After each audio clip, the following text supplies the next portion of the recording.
Welcome to the 1000 Nights and 1 Night. Now, when it was the 954th night, she resumed, It hath reached me, O auspicious king, that when the youth Ibrahim saw that his bag was lost, he was silent, and could not speak for the greatness of his trouble. Presently his host brought the chest and said to them, Wilt thou play with me? And he said, Yes. So they played, and the old man beat him. Ibrahim cried, Well done! And left playing and rose, upon which his host asked him, What aileth thee, O youth? Whereto he answered, I want the bag. Thereupon the sheikh rose and brought it to him, saying, Here it is, O my lord. Wilt thou now return to playing with me? Yes, replied Ibrahim. Accordingly they played, and the young man beat him. Quoth the sheikh, When thy thought was occupied with the bag, I beat thee. But now I have brought it back to thee, and thou beatest me. But tell me, O my son, what countryman art thou? Quoth Ibrahim, I am from Egypt. And quoth the oldster, And what is the cause of thy coming to Baghdad? Whereupon Ibrahim brought out the portrait and said to him, Know all, uncle, that I am the son of Al-Kashib, Wazir of Egypt, and I saw with a bookseller this picture, which bewildered my wit. I asked him who painted it, and he said, He who wrought it is a man named Abu al-Qasim al-Sandalani, hight, who dwelleth in a street called the Street of Saffron, in the quarter of Baghdad. So I took with me somewhat of money, and came hither alone, none knowing of my case. And I desire of the fullness of thy favour that thou direct me to Abu al-Qasim, so I may ask him of the cause of his painting this picture, and whose portrait it is. And whatsoever he desireth of me, I will give him the same. Said his host, By Allah, O my son, I am Abu al-Qasim al-Sandalani, and this is a prodigious thing of how fate hath thus driven thee to me. Now when Ibrahim heard these words, he rose to him and embraced him and kissed his head and hands, saying, Allah upon thee, tell me whose portrait it is. The other replied, I hear and I obey. And rising, opened a closet and brought out a number of books wherein he had painted the same picture. Then said he, Know, O my son, that the original of this portrait is my cousin, the daughter of my father's brother, whose name is Abu Alays. She dwelleth in Bassorah, of which city her father is governor, and her name is Jamiliah the beautiful. There is not on the face of the earth a fairer than she, but she is averse from men, and cannot hear the word man pronounced in her presence. Now I once repaired to my uncle to the intent that he should marry me to her, and was lavish of wealth to her, but he would not consent thereto. And when his daughter knew of this, she was indignant, and sent to me to say, amongst other things, An thou have wit, tarry not in this town, else wilt thou perish, and thy sin shall be on thine own neck. For she is a virago of viragos. Accordingly I left Bassorah, broken-hearted, and limed this likeness of her in books, and scattered them abroad in various lands, so haply they might fall into the hands of a comely youth like thyself, and he contrive access to her, and peradventure she might fall in love with him, proposing to take a promise of him that when she should have possession of her, he would show her to me, though I looked but for a moment from afar off.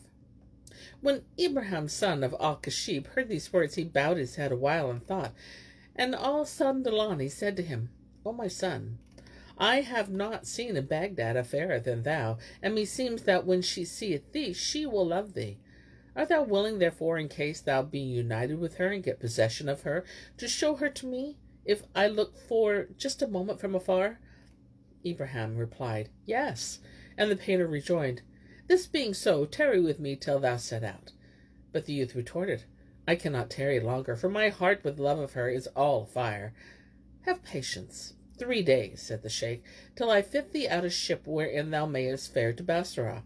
Accordingly he waited whilst the old man equipped him a craft, and stored therein all that he needed of meat and drink, and so forth. When the 3 days were past, he said to Ibrahim, Make thee ready for the voyage, for I have prepared thee a packet boat, furnished with all thou requirest. The craft is my property, and the seamen are my servants. In the vessel is what will suffice thee till they return, and I have charged the crew to serve thee till thou come back in safety. Thereupon Ibrahim farewelled his host, and embarking sailed down the river till he came to Bassorah, where he pulled out 100 dinars for the sailors, but they said, We have gotten our hire from our lord.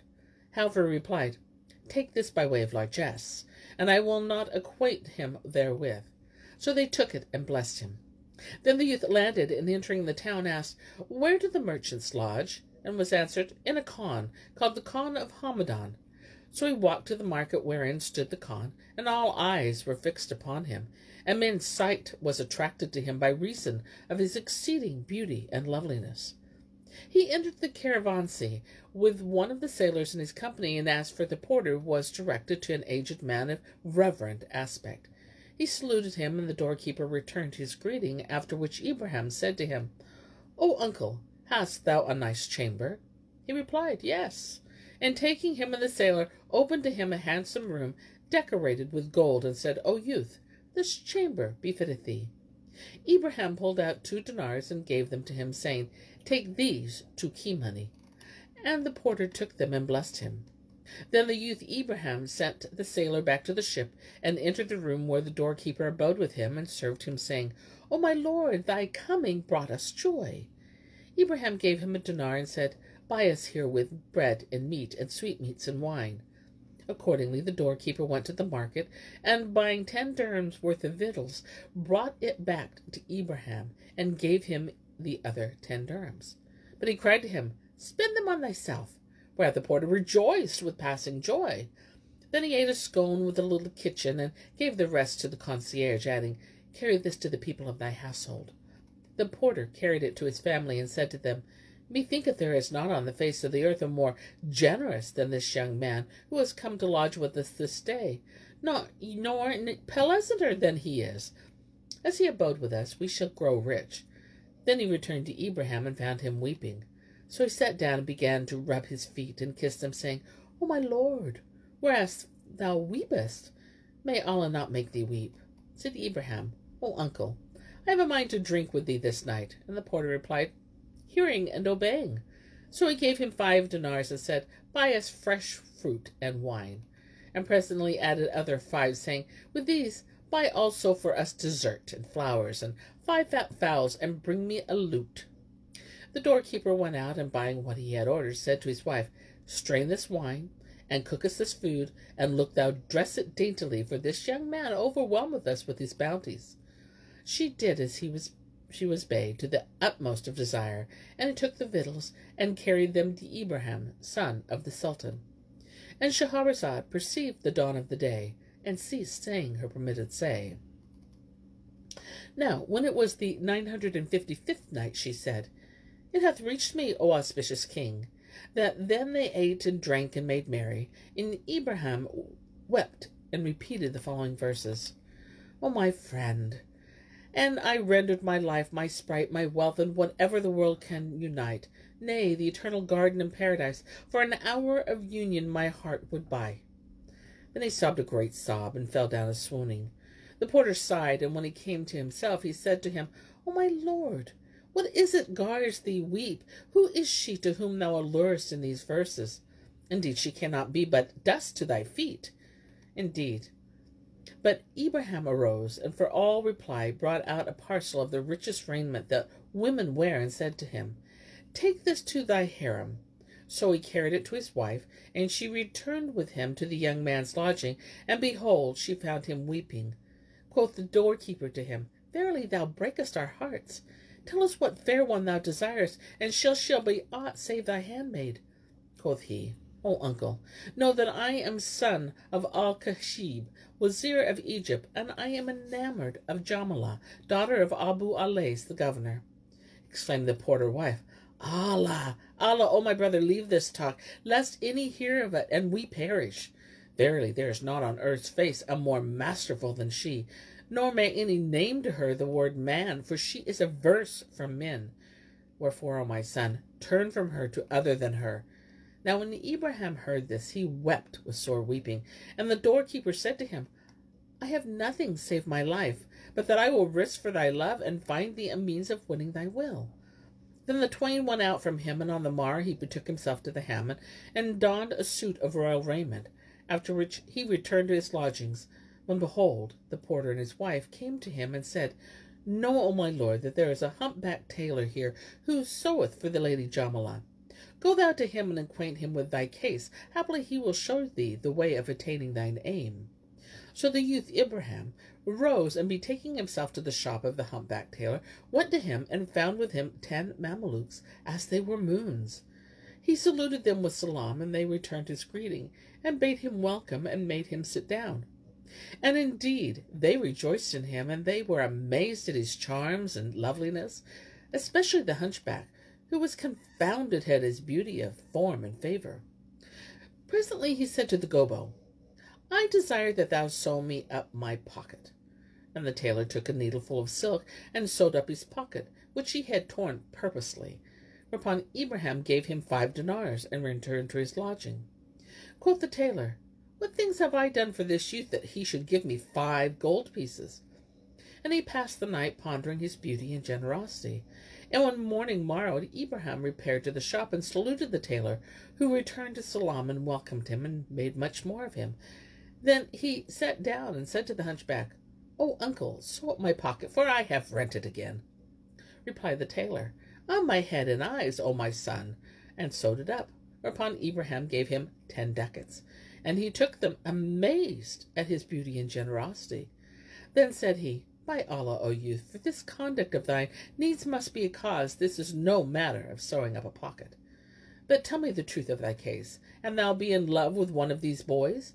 By Allah, there is not among them a comelier than thou, for they are each and every as the dust at thy feet, and behold, they are all my slaves, and at my command. Or is it be another than this? Tell me.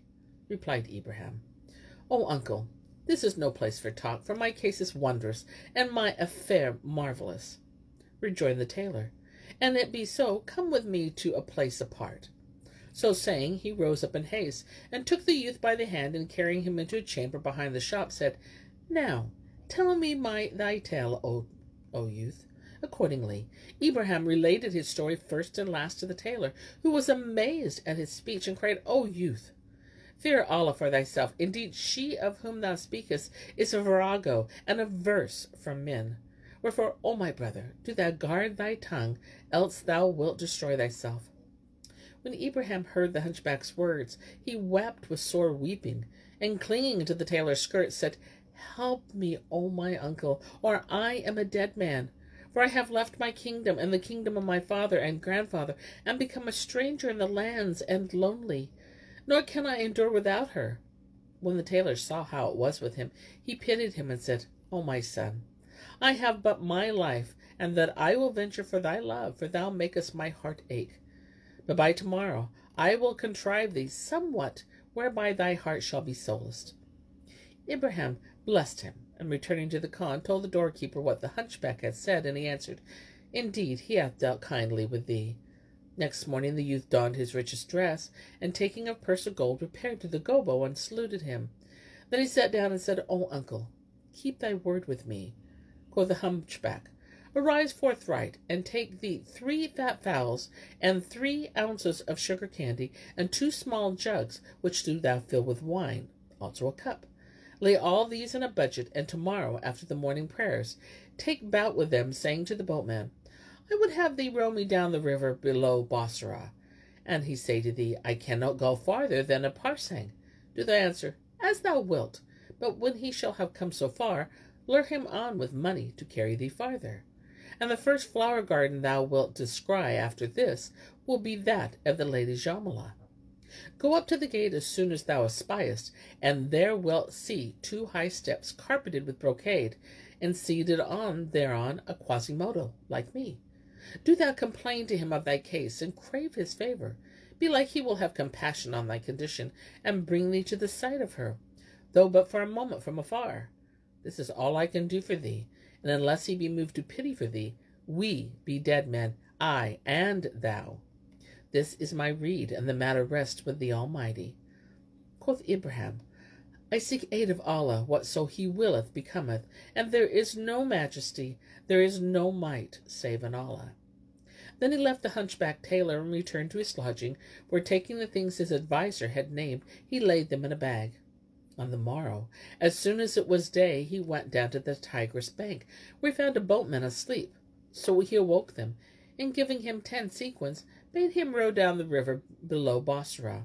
Quoth the man, O my lord, It must be on condition that I go no farther than a parsang, for if I pass that distance by a span, I am a lost man, and thou too. And quoth Ibrahim, Be it as thou wilt. Thereupon he took him and dropped him down the river with him till he drew near the flower garden, when he said to him, O my son, I can go no farther, for if I pass this limit, we are both dead men. Hereat Ibrahim pulled out another 10 dinars, and gave them to him, saying, Take this spending money, and better thy case therewithal. The boatman was ashamed to refuse him, and fared on with him, crying, I commit the affair to Allah the Almighty. And Shahrazad perceived the dawn of the day, and ceased to say her permitted say. Now, when it was the 956th night, she continued, It hath reached me, O auspicious king, that when the youth Ibrahim gave the boatman another 10 dinars, the man took them, saying, I commit the affair to Allah the Almighty, and ferried him down the stream. When they came to the flower garden, the youth sprang out of the boat in his joy. A spring of a spear's cast from the land, and cast himself down, whilst the boatman turned and fled. Then Ibrahim fared forward, and found all that had been described by the gobbo. He also saw the garden gate open, and in the porch a couch of ivory, whereon sat a humpbacked man of pleasant presence, clad in gold-laced clothes, and hending in a hand a silvern mace plated with gold. So he hastened up to him, and seizing his hand kissed it, whereupon asked the hunchback, Who art thou, and whence comest thou, and who broughtest thee hither, O my son? And indeed, when the man saw Ibrahim, Kasib's son, he was amazed at his beauty. He answered, O uncle, I am an ignorant lad and a stranger. And he wept. And the hunchback had pity on him, and taking him up on the couch, wiped away his tears, and said to him, No harm shall come to thee. And thou be in debt, may Allah settle thy debt. And if thou be in fear, may Allah appease thy fear. Replied Ibrahim, O uncle, I am neither in fear nor in debt, but have money in plenty, thanks to Allah. Rejoined the other, Then, O my son, what is thy need, that thou venturest thyself and thy loveliness to a place wherein is destruction? So he told him his story, and disclosed to him his case, whereupon the man bowed his head earthwards a while, and said to him, Was he who directed thee to the humpbacked tailor? Yes, answered Ibrahim. And the keeper said, This is my brother, and he is a blessed man. Presently adding, But, O my son, had not affection for thee sunk into my heart, and had I not taken compassion on thee, verily thou wert lost, thou and my brother, and the doorkeeper of the Khan and his wife. For know that this flower garden hath not its like on the face of the earth, and that it is called the garden of the wild heifer. Nor hath any entered it in all my life long, save the Sultan and myself and his mistress Jamiliah. And I have dwelt here 20 years, and never yet saw any else attain to this stead. Every 40 days the lady Jamiliah cometh hither in a bark, and landed in the midst of her women under a canopy of satin, whose skirts 10 damsels hold on with hooks of gold, while she entereth, and I see nothing of her. Natheless, I have but my life, and I will risk it for thy sake. Herewith Ibrahim kissed his hand, and the keeper said to him, Sit by me till I devise somewhat for thee. Then he took him by the hand, and carried him into the flower garden, which when he saw, he deemed it Eden. For there were trees intertwining, and palms high towering, and waters welling, and birds with various voices caroling. Presently the keeper brought him to a domed pavilion, and said to him, This is where the lady Jamiliah sitteth. So he examined it, and found it of the rarest of pleasures, full of all manner of paintings in gold and lapis lazuli. He had 4 doors, whereto man mounted by 5 steps, and in its centre was a cistern of water, to which led down steps of gold, all set with precious stones. Amiddlewards the basin was a fountain of gold, with figures large and small, and water jetting in gerbs from their mouths, and when, by reason of the issuing forth of the water, they attuned themselves to various tones, it seemed to the hearer as though it were Eden. Round the pavilion ran a channel of water, turning a Persian wheel, whose buckets were silver and covered with brocade. To the left of the pavilion was a lattice of silver, giving upon a green park, wherein were all manner of wild cattle, and gazelles, and hares, and on the right hand was another lattice, overlooking a meadow full of birds of all sorts, warbling in various voices and bewildering the hearers' wits. Seeing all this, the youth was delighted, and sat down in the doorway by the gardener, who said to him, How seemeth to thee my garden? Quoth Ibrahim, 'Tis the paradise of the world. Whereat the gardener laughed. Then he rose and was absent a while, and presently returned with a tray full of fowls and quails and other dainties, including sweetmeats of sugar, which he set before Ibrahim, saying, Eat thy sufficiency. So he ate his fill, whereat the keeper rejoiced and cried, By Allah, this is the fashion of kings and sons of kings. Then said he, O Ibrahim, what hast thou in yonder bag? Accordingly he opened it before him, and the keeper said, Carry it with thee. 'Twill serve thee when the lady Jamiliah cometh, for when once she is come, I shall not be able to bring thee food. Then he rose, and taking the youth by the hand, brought him to a place fronting the pavilion, where he made him an arbor among the trees, and said to him, Get thee up here, and when she come thou wilt see her, and she will not see thee. This is best I can do for thee, and O Allah, be our dependence. Whenas she singeth, drink thou to her singing, and whenas she departeth, thou shalt return in safety whence thou camest, Inshallah. Ibrahim thanked him, and would have kissed his hand, but he forbade him. Then the youth laid the bag in the arbor, and the keeper said to him, O Ibrahim, walk about, and take thy pleasure in the garth, and eat of its fruits, for thy mistress's coming is appointed to be tomorrow. So he solaced himself in the garden, and ate of its fruit, after which he nighted with the gardener. And when the morning morrowed, and showed its sheen and shone, he prayed the dawn prayer, and presently the keeper came to him with a pale face, and said, Rise, O my son, and go up into the arbor, for the slave girls are come to order the place, and she cometh after them. And Shahrazad perceived the dawn of the day, and ceased to say her permitted say, and so do I cease my telling of this tale, till it be morrow.